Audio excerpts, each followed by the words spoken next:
Malungkot na balita 'tong pagpanaw ni Tatay Robin. Nabalitaan natin mga nakaraang mga araw 'tong nangyari dito kay, Tatay Robin. At, ito na nga ang pinakaantay ng karamihan kung saan siya po ay, i-cremate. Kaya 'tong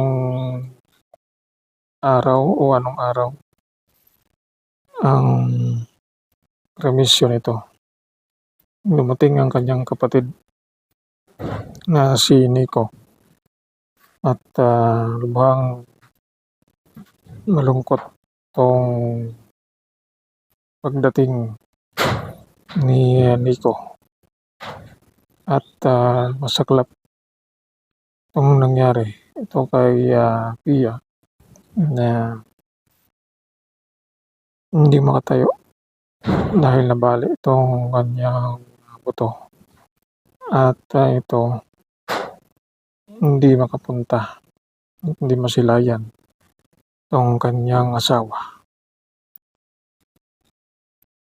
Ang mga anak ay, lubhang nangulila at, request ng mga netizen sana ay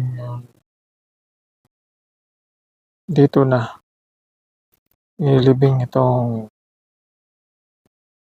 katawan ni, Tatay Robin. Pero ito ang request na dalhin ito sa India, itong kanyang abo. Na ito naman ay, iniisip na ito'y tradisyon nila at, sinasabi na taan naman itong mga bata habang lumaki sila ay, hindi nila makikita o hindi nila madadalaw itong kanyang ama. Pero meron namang pangako 'tong si, Tatay Robin na makapunta sana sa India itong kanyang mga anak. Sana maging magkatotoo ang hiling nito sa tamang panahon ay makapunta itong kanyang mga anak do'n po sa India. Sa ngayon ay, sinusuportahan ng kalingap itong mga bata, matanda, itong si, Kalingap Prab na magsuporta dito kay, sa naiwan ni, Tatay Robin. Mga bata na makapagtapos ng kanilang pag-aaral at, hindi naman ito pababayaan ng kalingap. Yung mama nito, si Ate Pia, ay, hindi pa makapagtrabaho nito. Ilang taon pa bago makalakad dahil, sa stainless na nilagay ito po sa kanyang paa. Kaya emosyonal 'tong beneficiary at scout ni, Tatay Robin na si, Dara sa pagdalaw nito sa kanilang bahay ni Tatay Robin na nakahimlay at, hindi malilimutan ni Dara 'tong mga ginawa na sakripisyo at,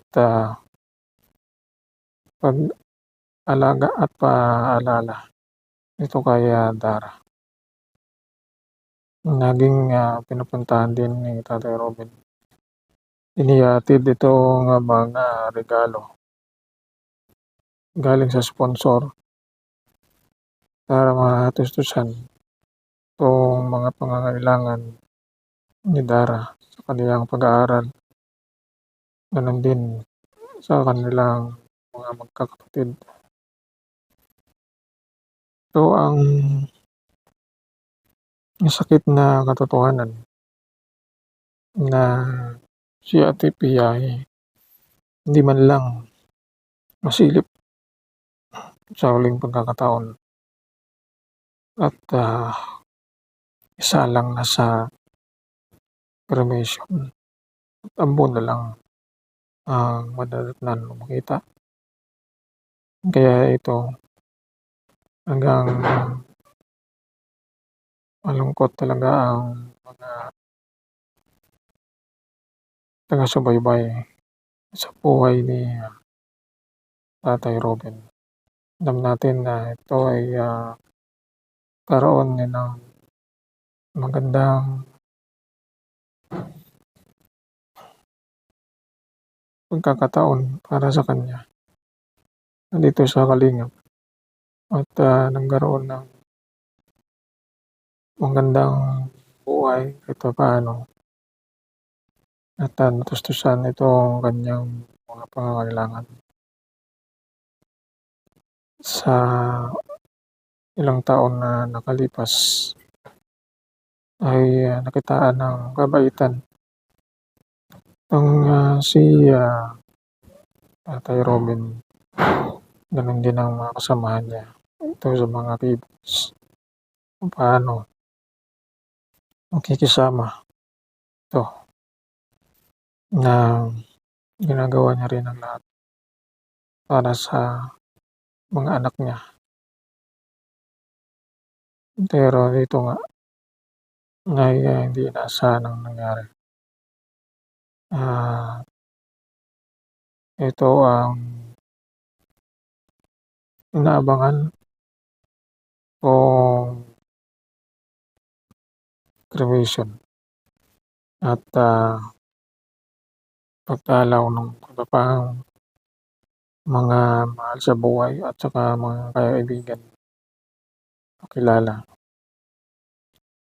At ang marami din ang nagbigay ng tulong sa kanya pamamagitan ng, solicit ng mga donation sa pamamagitan ng mga kalingap vloggers para maabot itong tulong kay, Tatay Robin at sa naiwan niya itong kanyang asawa dahil, patuloy na nagpapagaling pa sa ospital sa kanyang operasyon. Ito ang ating update dito po kay, Tatay Robin.